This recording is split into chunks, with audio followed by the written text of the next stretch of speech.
Several Israeli airstrikes hit Beirut's southern suburbs, including the surroundings of Lebanon International Airport.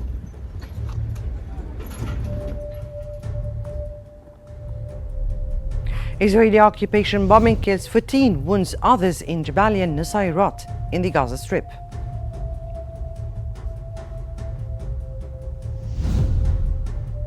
And Donald Trump accepts President Biden's invitation to the White House to begin transition.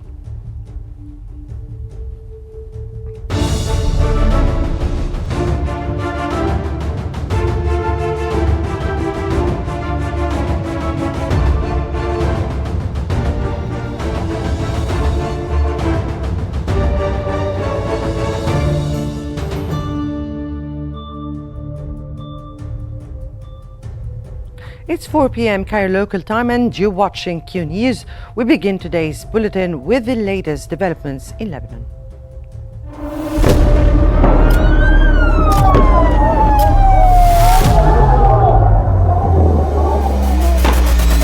كل المستهدفين هن مدنيين.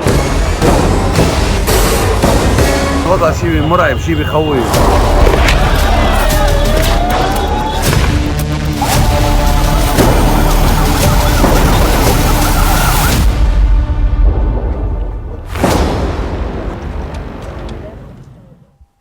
Several large airstrikes have hit Beirut's southern suburbs early today, including a site adjacent to Lebanon's only international airport. There were no immediate reports of casualties. The pre-dawn raids came after Hezbollah claimed attacks on Israel, including a missile strike targeting a military base near Israel's Ben Gurion International Airport.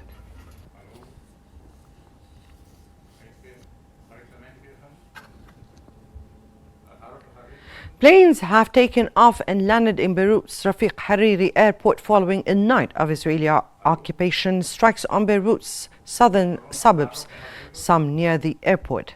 The Israeli occupation military ordered residents in the southern suburbs to evacuate several locations on Wednesday. Two waves of bombing followed, one late Wednesday and another early Thursday.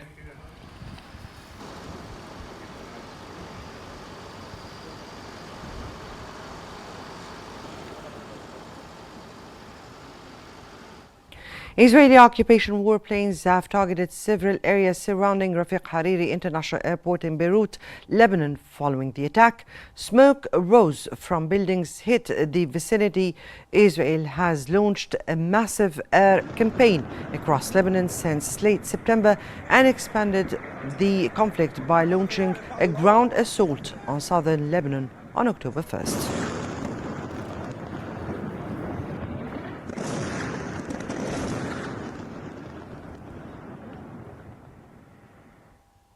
Lebanese media have reported the emergence of new plumes of smoke over Beirut's southern suburbs following at least 4 Israeli airstrikes just hours after earlier attacks.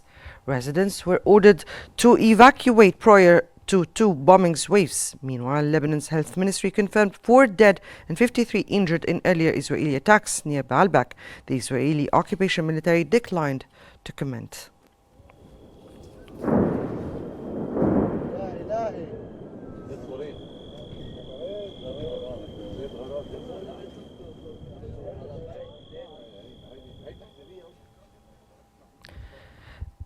The Lebanese Minister of Labour has announced that his country is filing a formal complaint against Israel at the United Nations International Labour Organization, the ILO, over a series of deadly attacks involving exploding pages. Lebanon Labour Minister Mustafa Bayram travelled to Geneva to file a formal complaint against Israel at the ILO, a prominent UN agency that brings together governments, employers and workers. The complaint stems from a series of explosions in mid-September, widely attributed to Israel, although the country has neither confirmed nor denied its involvement. The attacks resulted in at least 37 deaths, including 2 children, and left over 3,000 people injured. An Israeli occupation drone strike has targeted a car on the Beirut highway at Jumhur Louisa. The Lebanese official national news agency reported that the strike took place on the Araya road towards Jamhur. Videos show a car in flames on the sides of the road while other vehicles continue to circulate on the highway.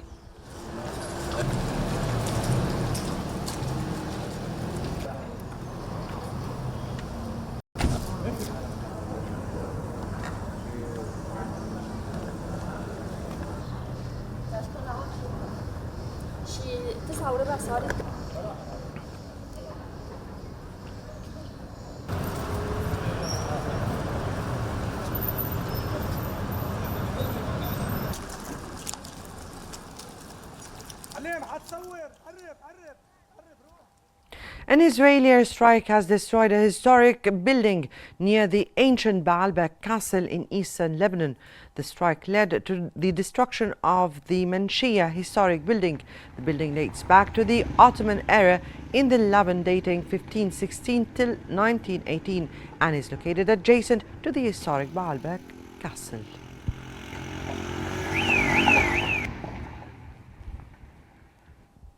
Israel's escalated aerial bombardment of Lebanon has driven over 500,000 people to cross the border into Syria, putting thousands of pregnant women in urgent need of assistance.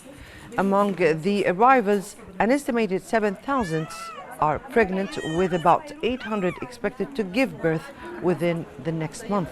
The Lebanese General Security recorded 361,300 Syrians and 177,864 Lebanese crossing into Syria between September 23rd and November 1st, according to reports by Lebanon's Crisis Response Unit.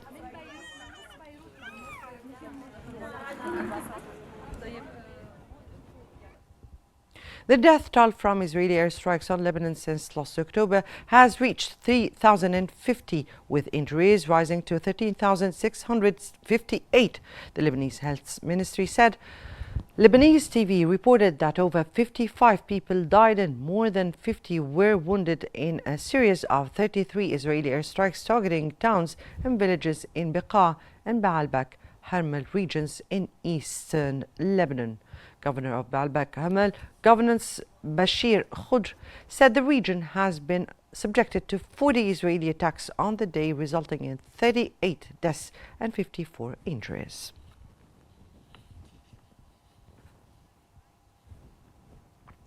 Israel's Minister of Defense has signed a $5.2 billion deal with Boeing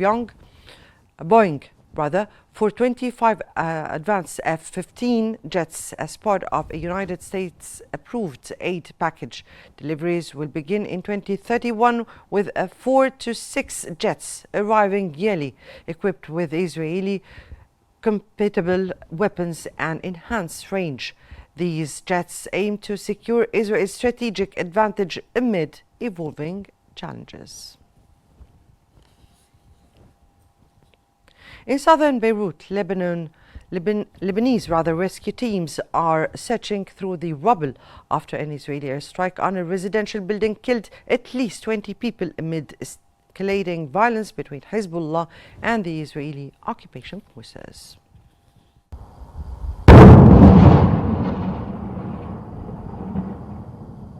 In southern Beirut, Lebanese rescue teams are working around the clock to search for survivors after an Israeli airstrike killed at least 20 people. The attack targeted a residential building in Al Khiyam neighborhood as part of ongoing aggression amid rising tensions between Hezbollah and Israeli occupation forces. The aftermath is devastating, with rescuers coming through rubble, though hopes for finding additional survivors are fading as time passes. The strike follows a period of intense violence along the Israeli-Lebanese border, marked by recent exchanges of fire between Hezbollah and Israel. Just yesterday, Israel launched 40 strikes on eastern Lebanon, resulting in 38 deaths and 54 injuries. Lebanese authorities condemned the latest attack, calling it a violation of international law, while Israeli officials claimed it was a targeted strike against Hezbollah positions. The escalation has worsened Lebanon's already precarious situation amid economic and political instability. As the humanitarian crisis deepens, international appeals for restraint are mounting, with the United Nations and various global actors urging both sides to reduce hostilities and prevent further casualties and destruction. The death toll is expected to rise as rescue operations continue, and the region remains on high alert. Well, welcome back, and for more analysis, we now move to Salma in our newsroom. To you, Salma. Thank you, Mona. For further analysis on the F-15 deal between Israel and the United States and its impact on broader geopolitical implications, we're joined from Beirut by the military and strategic expert, Brigadier General Maroun Tawfiq Khreish. Mr. Khreish, welcome to Q News. We're glad to have you with us to know your inputs on the matter. First off, with the United States continuing to provide military support to Israel, how does this F-15 deal reflect broader geopolitical interests in the region?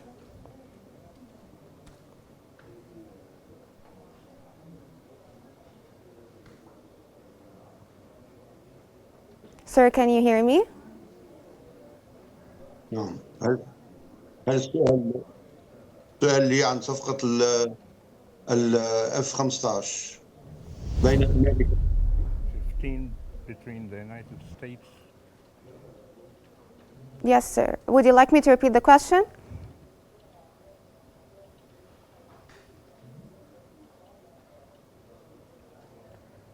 Sir, I was asking about the United States support, military support to Israel.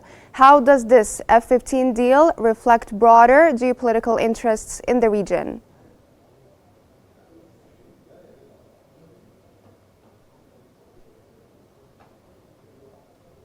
Sir, are you with me?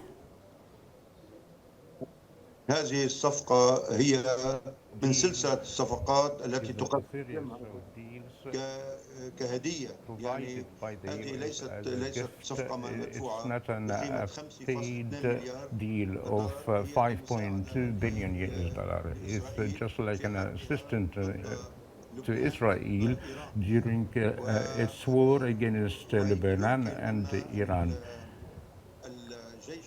And the Israeli army could have asked this deal as an advancement to what's going to happen between Iran and Israel. And Iran has threatened Israel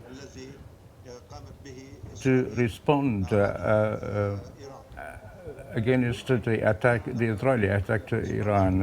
And as said, it could be through Iraq. And the F-15 of the upcoming generation that carries great quantities of explosives and bombs, and certainly breaches the aerial layers of a supersonic speed, as the Israeli army to receive these additional aircraft, as it's already provided. Israel has an aircraft fleet, and we notice every day the crossing the sky of Lebanon. And there is no sky cover or land cover to Lebanon. Lebanon today, as we've seen, that he had made the Lebanese borders between the Lebanese army and the Saudis, and the traffic coming from UNIFIL, and the Israeli drone had hit a vehicle in that border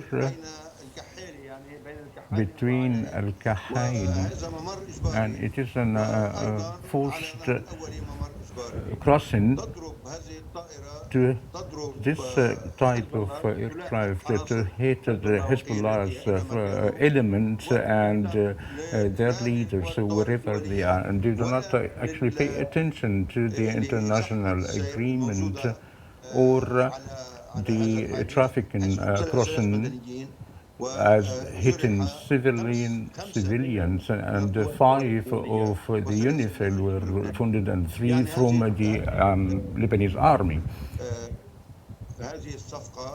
Such a deal is only just been done in this context to destroy Lebanon and fostering the presence of Israel in the Lebanese air and the Middle East, as there is no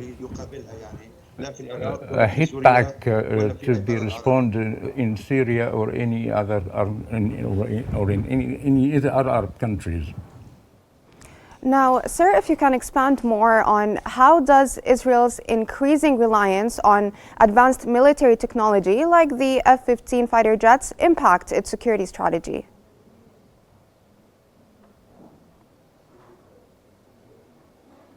أنا أفضل أن يعني تترجم بعض هذا لأنه عم يختلط الكلام. This is a mixed texture. مش عم بفهم يعني ما شيء في المشهد. I cannot really understand what's happening because the two lines are mixed together, the translation and the Arabic. Can you please repeat your question, please?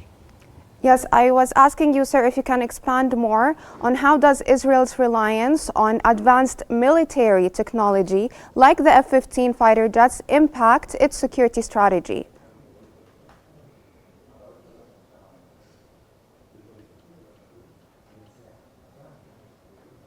كيف يؤثر يعني حصولها على التقدم التكنولوجي 25 طائرة F-15 the F-15 aircraft.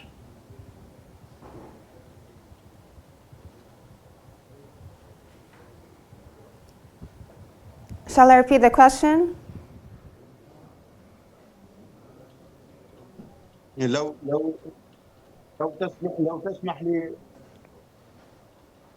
لو تسمح لي أن تتركها تسأل بالإنجليزية وأنا Sir, are you with me?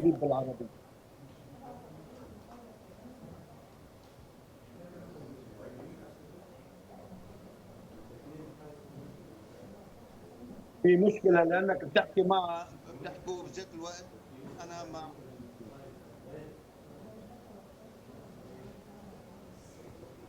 Thank you so much, sir, for joining us and for your valuable insights. Now we're going to move back to Mona for more news and developments around the world. Right, Salma, thank you so much for your analysis, and moving on to the latest developments in Gaza.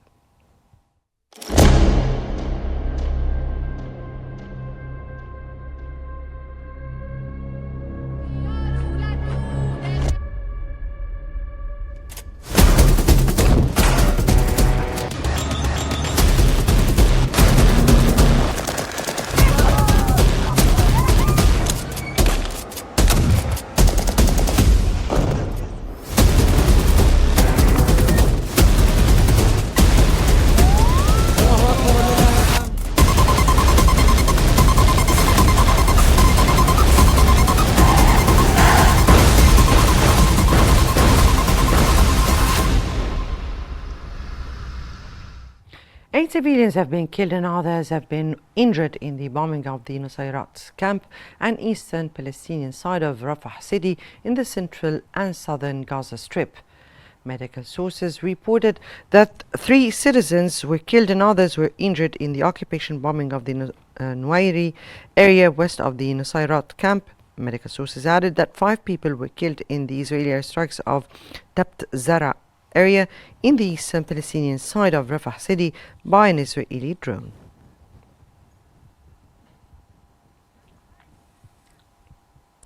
7 civilians have been killed and several others have been injured in Israeli airstrikes on the Palestinian side of Rafah city in southern Gaza and Jabalia in the north. In the Palestinian side of Rafah city, 3 children died in Al-Mashroua area, while 4 people were killed in Jabalia al-Nazla after airstrikes on 2 houses.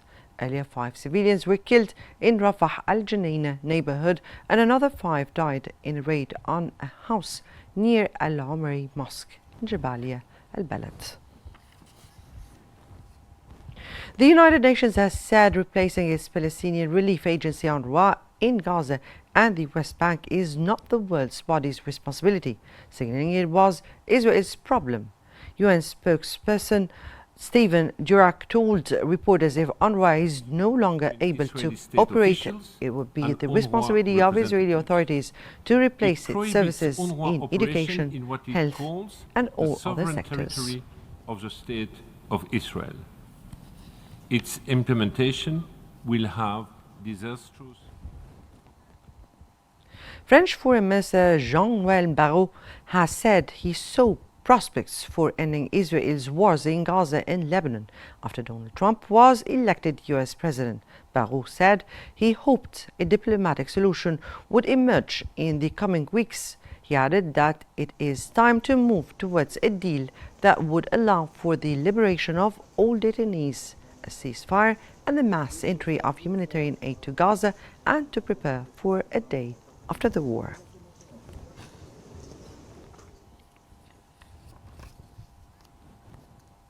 Hundreds of protesters have gathered in occupied Jerusalem after Prime Minister Benjamin Netanyahu dismissed Israeli Defense Minister. Protest organization called on protesters to gather in Jerusalem near the Knesset following a mass protest in Tel Aviv yesterday. Israeli media reported that Democrat Party Chairman Yair Golan, the Knesset members Gilad Kariv and Naimi Lazimi were among the protesters.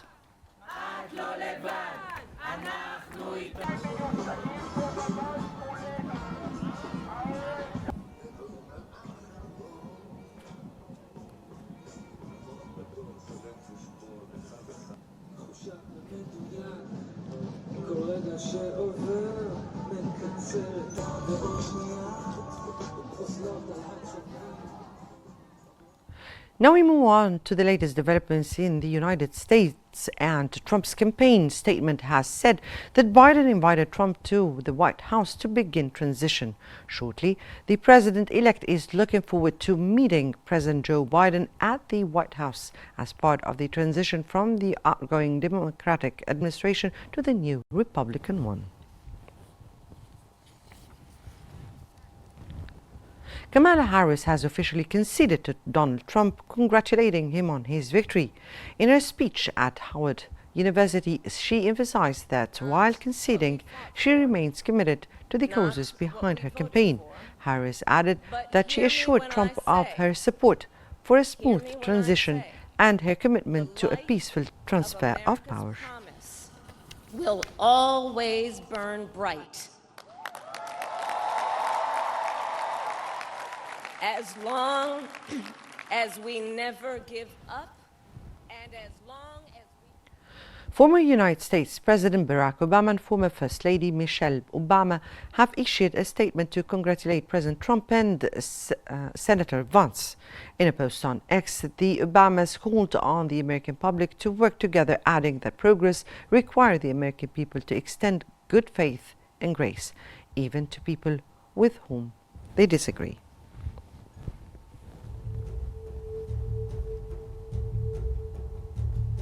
That brings us to the end of our news bulletin. Here is what we've been covering. Several Israeli airstrikes hit Beirut's southern suburbs, including the surroundings of Lebanon International Airport.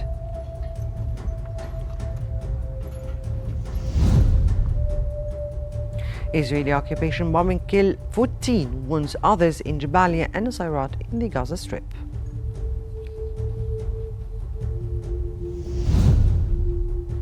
And Donald Trump accepts President Biden's invitation to the White House to begin transition.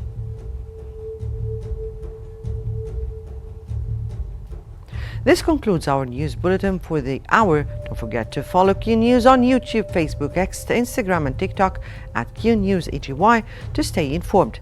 Thanks for watching and stay tuned for more updates on Q News.